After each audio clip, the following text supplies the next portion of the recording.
Am I the a-hole for reporting my sister to CPS and never telling her it was me? My wife and I struggled with infertility for 8 years. Eventually, we adopted our daughter through foster care, and she's honestly the best thing that ever happened to us. A few months ago, my sister called asking how adoption works. At first, I thought maybe she was finally getting her life together. Then she explained the situation. One of her friends was pregnant and wanted to give her the baby. Immediately, alarm bells started going off in my head. My sister lives in an RV. No stable job, drug problems.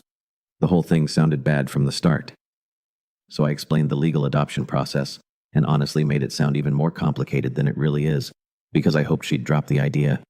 Instead, 2 days later she called me back excitedly saying, "We figured out a plan. Her boyfriend was going to pretend the baby was his.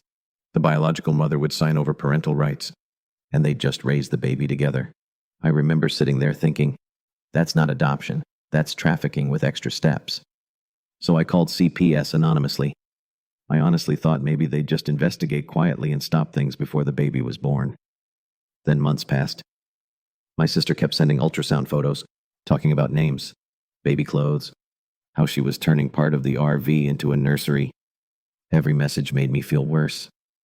Then the baby was born. The next day, my sister called me sobbing so hard I could barely understand her. CPS had stepped in at the hospital and taken the baby into protective custody. She kept asking me what she should do. I gave vague advice, told her maybe the hospital staff reported something. Then she suddenly got quiet and said, "No, I think somebody who knew the plan called." I didn't say anything. My wife was sitting across from me and I physically couldn't look at her. Then my sister said, "I only told 3 people, my boyfriend, 1 other friend, and you." I swear my heart stopped. Then she asked me directly, "Was it you?" And without even hesitating, I said no, immediately, like instinct. She started crying harder and apologized for even suspecting me. Said I was the only person in the family who'd actually been kind to her through all of this.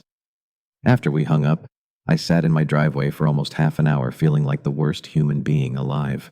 For days I barely slept. I kept wondering if I'd destroyed my sister's life, if maybe I should have just stayed out of it. Then about a week later I found out her RV didn't even have electricity anymore, and that she and her boyfriend were manufacturing illegal substances inside it. That's when the guilt finally disappeared.